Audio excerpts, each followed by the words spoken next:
여러분 안녕하십니까? 현상에 대한 분석을 통해 문제의 본질을 파악하고자 노력하는 김도벨TV입니다. 지난 영상을 통해 현재의 특권층이 과거 60년대부터 90년대까지 우리가 인식했던 특권층과는 다른 점을 이해하셨을 겁니다. 오늘 영상에서는 현재 우리 사회의 기득권층을 어떻게 파악해야 할 것인가에 대해 말씀드리겠습니다. 한마디로 현재의 기득권층은 무슨 대단한 존재들이 아닙니다.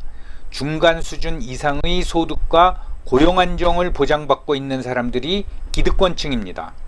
너무 빠른 변화가 진행되고 따라서 항시 신분 변동의 위기가 지배하는 우리 사회에서 기득권층은 자신들의 신분 유지를 위해 변화를 거부하고 특권층에 철저히 순응하고 있습니다.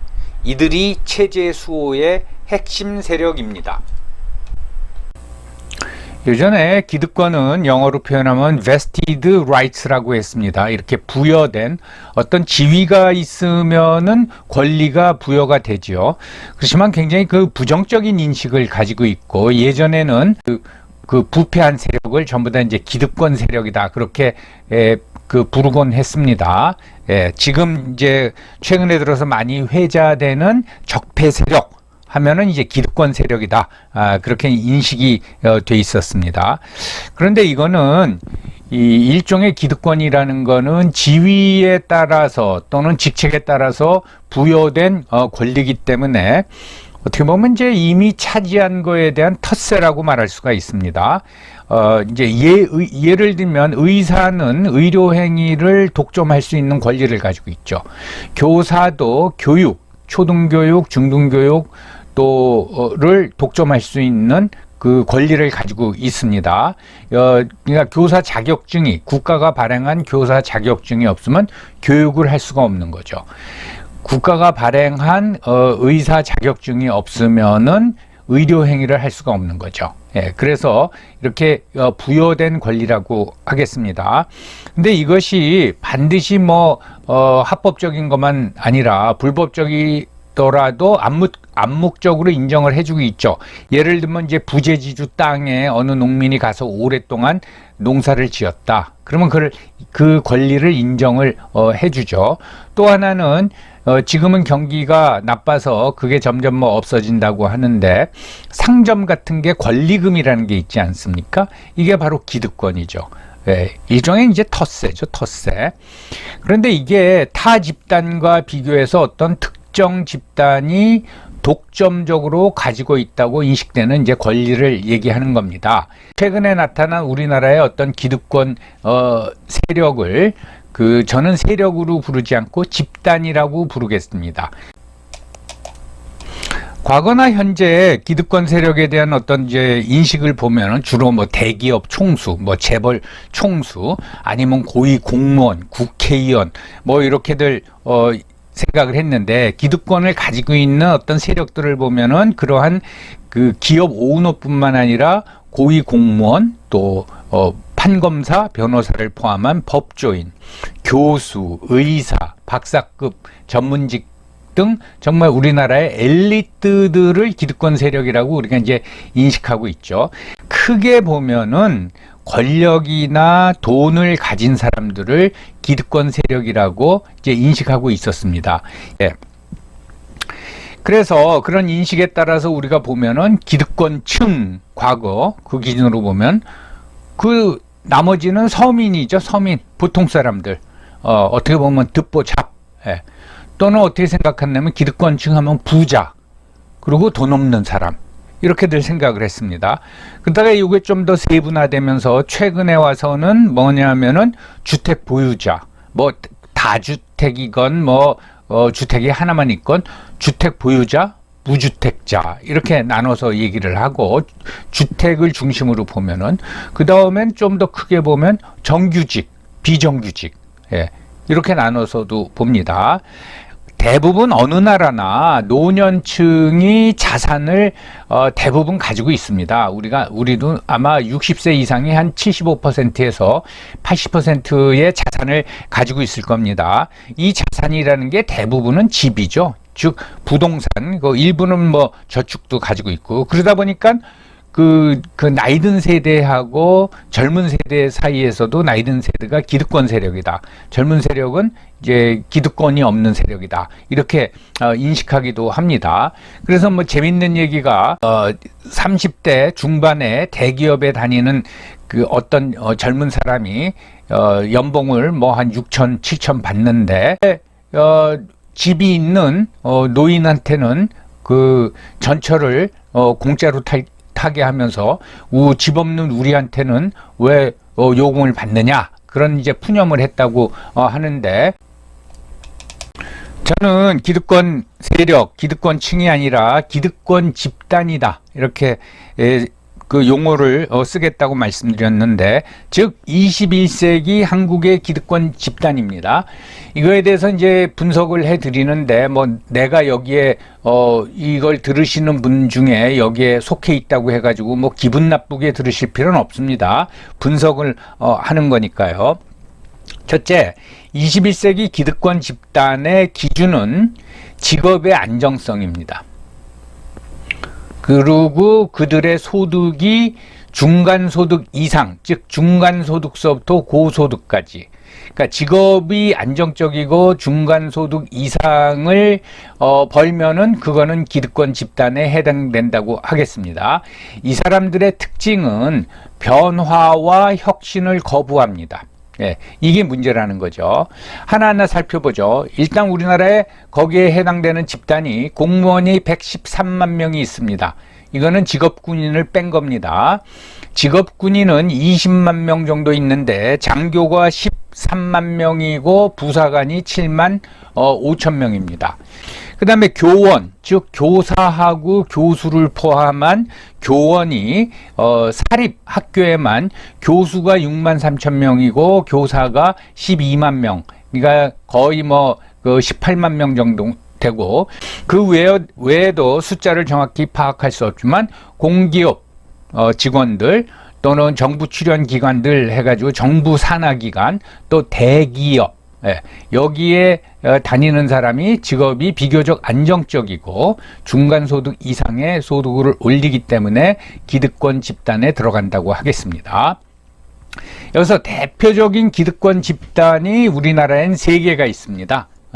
하나는 민노총, 하나는 한국노총, 각각 노조원이 100만 명이 넘습니다. 그래서 최근 기록을, 그 통계를 보면은 소위 노조 조직률이라 그러죠. 노조 조직률이 12.5%입니다. 한 10년 전에는 이게 10% 미만이었는데 조직률이 그러니까 노조원 수가 늘어서 조직률이 12.5% 정도 됩니다.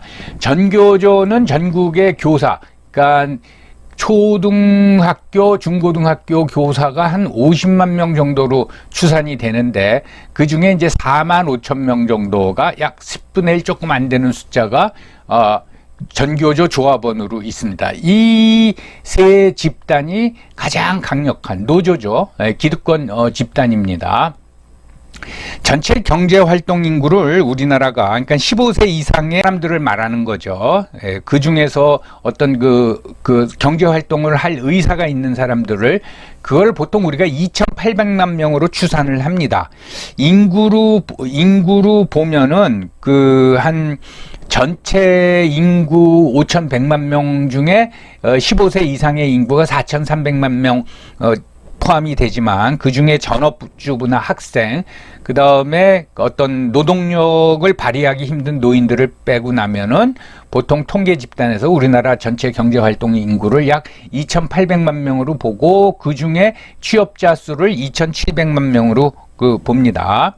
근데 이 안에 전체 취업자 수 중에 비정규직이 700만 명에서 800만 명 정도 됩니다. 이거를 전체 취업자에서 보통 통계를 보면은 비정규직 비중이 약 36%, 3분의 1이 좀 넘습니다. 이 사람들은 대기업에 있어도 비정규직자들은 기득권 집단에 들어가지 않습니다. 비정규직은 흔히 말할 적에 이제 동일 노동을 한다 하더라도 정규직에 비해서 급여 수준이 이제 뭐 한 55% 수준밖에 안 된다 이거죠. 어떻게 보면은 이 사람들이 굉장히 차별을 느끼면서 굉장히 이제 불만을 가지고 있습니다. 자, 공무원에 대해서 추가로 한번 살펴보겠습니다. 이 표에 나와 있는 게 역대 정부 공무원 증감인데 다 자세히 설명할 필요는 없고, 어느 정권이나 민주화 이후에 보면은 공무원 수를 늘렸습니다. 김영삼 대통령 때 4만 9천 명을 늘렸고, 노무현 대통령 때 7만 4천 명, 이명박 대통령 때 1만 2천 명, 박근혜 대통령 때 4만 1천 명, 그리고 현 정권 들어와 가지고 4년 동안 9만 9,465명, 즉 10만 명을 늘렸습니다. 그러니까 계속 늘어나는데 이명박 정부 때 가장 이제 적게 늘었네요. 요번 정권에 들어서 10만 명이 이제 이렇게 늘어났습니다. 그래서 총 113만 명이 된 겁니다. 그러면 공무원이 많아지면은 뭐가 문제냐? 이 공무원이 많아진다. 이거는 그 정부, 어떤 정권이든 정권의 우호 세력일 수밖에 없습니다. 근데 이게 많아지면은 국민 부담이 증가하죠. 그 사람들에 대한 급여와 현직에 있을 적에 급여와 복지를 국민의 세금으로 충당을 해줘야 되고, 또 은퇴하고 나면은 연금을 대줘야 됩니다. 그러니까 공무원 숫자가 늘어나면은 그 국민 부담이 증가하는 겁니다. 이것도 문제지만은 공무원은 결국은 법을 기반으로 해가지고 국민을 통제하는 사람입니다. 이래라 저래라 하는 거죠. 그러니까 자유가 위축이 되는 겁니다. 공무원 수가 늘어나면은 자유가 위축이 되는 겁니다. 그렇지만 그들이 가지고 있는 인허가권에 대해서는 굉장히 통제를 합니다. 예. 그래서 이제 그것도 어떻게 보면 갈라치기를 하는 거죠. 일반 사람에 대해서는 친절히 대하지만은 그 다음에 뭐 좀 뭔가 인허가 좀 있는 것 같은 사람에 대해서는 엄청나게 깐깐하게 한다 이거죠. 결국은 그 대장동, 화천대유 이것도 성남시 인허가권을 가지고 있는 사람들이 허가를 해줬기 때문에 문제가 발생하는 거죠. 이러다 보면은 사회 활력이 상실이 되는 거죠. 사회 활력이 상실이 된다는 건 뭡니까? 결국은 그 생산성이 떨어지는 겁니다. 그리고 특히 그 기업들의 활동이 위축될 수밖에 없죠. 그래서 저는 개인적으로 공무원 급여를 높여주는 건 괜찮지만 숫자가 많아지는 거는 저는 이제 그건 바람직하지 않다고 생각합니다. 자기가 할 일을 찾아내야 되잖아요. 그러면 법입니다. 그 기반은 우리나라 대부분의 법이라는 건 뭘 하지 말라라는 거예요. 예. 그러니까 국민이나 기업에 대해서 뭐 하지 말라라는 통제가 확대된다는 거죠. 자, 그러면 뭐 21세기 우리 사회에서 기득권을 가지고 있는 그런 그 집단에 대해서 왜 얘기를 하느냐, 거기에 대해서 말씀을 드리겠습니다.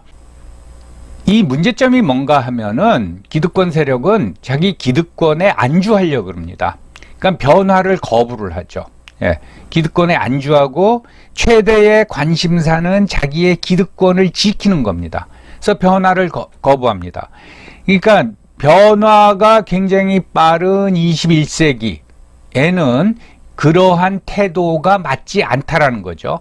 근데 그런 사람들이 대부분 대기업이고 공무원이고 우리나라의 엘리트들이라면은 우리가 어떻게 발전할 수가 있겠어요? 그래서 이제 그런 부분을 지적하는 거고, 그다음에 기회균등의 원칙을 위반하는 경우도 있어요. 일단은 자기네 기득권을 지키기 위한 제일 좋은 방법은 뭡니까? 진입장벽을 쳐버립니다. 그래서 기존의 자기네 그 집단에 속한 세력의 그 이익을 철저히 보호하려고 그러는 거죠. 예, 그럼 다른 사람들이 거기에 들어가기가 힘듭니다. 이 진입장벽은 뭐 여러 가지가 있습니다. 진입과 퇴출이라는 게 어떤 퍼포먼스나 능력에 따라 가지고 업적이나 능력에 따라서 이루어져야 되는데 그런 게 아니라 쉽게 말하면 그냥 인해 장벽을 쳐버린단 말이죠. 그러면 이건 다른 사람의 기회를 박탈할 수가 있습니다. 거기서 끝나지 않고 고용 세습을 시도를 하죠. 이거 뭐 꽤 오래전에 있었지만 현대 자동차 그 단체 협약을 하면서 단체 협약서는 별도의 협약을 노조하고 사측에서 맺었는데 거기에 보면 25년 이상 장기 근속자나 퇴직자의 자녀 1명을 취직시킨다라는 게 분명히 있었어요. 이게 실제로 시행이 됐는지 안 됐는지는 아직 논란이 있습니다. 노조 측에서는 협약에 그런 조항이 있었지만은 그게 시행이 안 됐다. 그런 게 그렇게 얘기하는 거고 외부 사람들은 우리가 전수조사를 안 해봤기 때문에 확인이 안 된다. 그런 이제 논란이 있었는데 이 사실은 분명히 밝혀졌습니다. 뭐냐 하면은 현대 자동차에서 그 신입 직원을 채용을 하면서 이 직원의 자녀에 대해서는 그 면접 시험에서 5%의 가산점을 줬어요. 그랬더니 어떤 결과가 나왔느냐 했더니 신입 비율 합격 그렇지 않은 사람들에 비해서 3배가 높았다라는 거죠. 그래서 이렇게 고용 세습을 이제 시도를 하는 거죠. 그래서 오로지 이제 점점 그런 추세가 강화되고 있는 거예요. 뭐 안 주라고 그랬는데 제일 큰 관심은 기득권 지키기입니다. 그렇기 때문에 타 집단이나 또 국가 전체에 대해서는 생각을 하지 않는 거죠. 내 소득과 내 지위를 보장해 달라라는 거죠. 다음에 감사원의 감사를 통해서 공기업에서도 이런 일이 일어난 게 밝혀졌죠. 예. 그럼 왜 이게 문제냐? 이게 뭐냐면은 변화가 너무 빠르다 보니까 거기에 따라갈 자신이 없는 거예요. 꼭 이 사람들뿐만 아니라 대부분의 사람들이. 그러니까 안정성을 추구하게 되는 겁니다. 그러니까 IMF를 통해 가지고 그거보다는 좀 그 타격이 약했지만은 그 다음에 그 글로벌 금융 위기 때 느낀 건 뭐냐 하면은 한번 위기에 우리가 당하면은 모든 걸 잃어버린다. 라는 공포심이 전부 다 잠재되어 있는 겁니다. 그러니까 안정성이 최고다. 이런 생각을 하게 되는 거죠. 그러니까 안정적인 직장, 그리고 기득권 수호에 우선이 될 수밖에 없는 겁니다. 그래서 결국은 1997년도 IMF 외환 위기 이후 20년 넘게 한국 사람들을 특히 경제 활동을 하는 한국 사람들한테 가장 큰 공포가 뭐냐면 계층 하락의 공포입니다. 내가 직장을 잃으면 어떡하느냐, 이런 거죠. 그러니까 여기에 속하지 않는 어떤 중소기업의 직원들이든가 자영업자라든가 비정규직 이런 사람들이 갖는 어떤 절망감이나 소외감은 굉장히 큰 거죠. 그렇게 같은 소위 말해서 노동자, 피고용자지만은 그 간극이 점점 커지고 있습니다. 예, 이게 문제라는 겁니다. 자, 뭐 거기까지 이제 말씀을 드리고, 앞 시간에는 특권층에 대해서 얘기하고, 지금 오늘은 그 기득권 집단에 대해서 얘기했는데, 뭐 대충 다 알고 있는 걸 뭘 그렇게 얘기하느냐? 결국은 이 두 집단이 결국은 한국 사회의 지배구조를 어떻게 만들었고 어떤 방식으로 지금 이게 작동되고 있느냐, 그거를 3부에 말씀을 드리겠습니다. 그걸 들으면 왜 김로벨이 특권층에 대해서 새로운 정의를 내리고 기득권층이 아니라 기득권 집단이라고 하면서 따로 설명을 드렸는지 이해가 가실 겁니다.